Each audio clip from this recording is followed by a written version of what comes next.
Le stade Félix Éboué, pavoisé aux couleurs nationales, a servi de cadre le samedi 13 juillet au lancement de la 9e édition du Festival panafricain de musique, FESPAM. Les musiques africaines, vecteurs d'authenticité et facteurs d'émergence, tel est le thème de cette édition qui a pour marraine la célèbre chanteuse sud-africaine Yvonne Chaka Chaka, qui aura pendant 2 ans la charge de porter les couleurs. Au cours de cette cérémonie solennelle, le président Denis Sassou Nguesso a ouvert la 9e édition en présence de la directrice générale de l'UNESCO, Irina Bokova, de plusieurs autres personnalités, des artistes et musiciens venus de tous les coins du continent, de la diaspora et du public venus nombreux.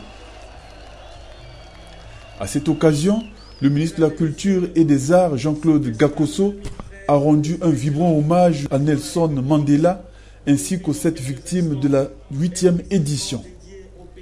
Hommage rendu au moment où devrait se répandre dans le ciel de Brazzaville, cité culturelle et sanctuaire des arts au cœur de l'Afrique, les voies gorgées de soleil. Ici, après avoir élevé une pensée pieuse pour accompagner dans son combat Nelson Mandela, arrivé au crépuscule de sa vie, et honorer également la mémoire des victimes de l'édition précédente, le festival a démarré sur les chapeaux de roue.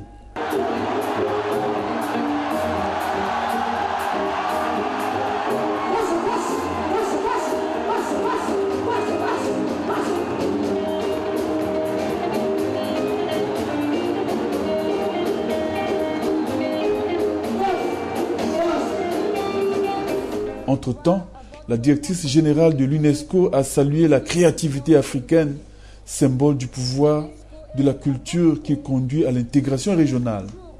De FESPAM pour libérer toute l'énergie de la culture, de la musique et de la jeunesse africaine. Longue vie au FESPAM. Totondi bino pensa.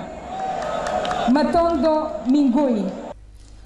Pour mémoire, la musique congolaise moderne a pris forme sur les rives du fleuve Congo, où l'on situe les premières expressions musicales tribales dans les villes embryonnaires de Brazzaville en octobre 1880, capitale de l'Afrique équatoriale française en 1904 et de Léopoldville en avril 1882. Le groupe vocal Bonne Espérance est bien celui qui établit l'acte de naissance à Poto-Poto. La musique moderne est le résultat du remaniement de la tradition au contact d'un nouveau contexte, d'un nouvel environnement. La musique congolaise a aussi bénéficié pour sa promotion de l'arrivée des micro-sillons 45 tours au début des années 60 qui popularisent l'usage du disque.